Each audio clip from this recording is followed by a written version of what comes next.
Til hamingju með titilinn, hvað fannst þér um leikinn? Bara toppleikur held ég, okkar besti leikur held ég það í Reykjavík-mótinu. Bara betri allan leikinn og erfitt að ráða við frá mér og nokkað þannig.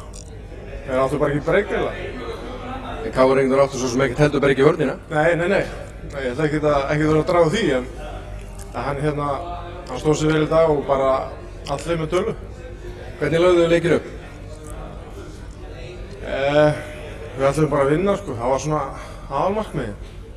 Og það hefur gengið illa með KR svona oft áður og það hefur unnið á síðast og við sem alveg gætum vinnað og nú bara fara að starta þeirri hefð. Þetta er bara fyrsti titillinn í sumar, eða ekki? Eða fyrir sumar? Ég ætla að vona að ég fá að lyfta fleirum. Þetta er fyrsti meistaraflokks-titill sem ég lyfti allavega, þannig að það er bara vonandi þetta sem koma skal. Þú getur alveg vanist þessu? Já, sannarlega. Til hamingju. Takk.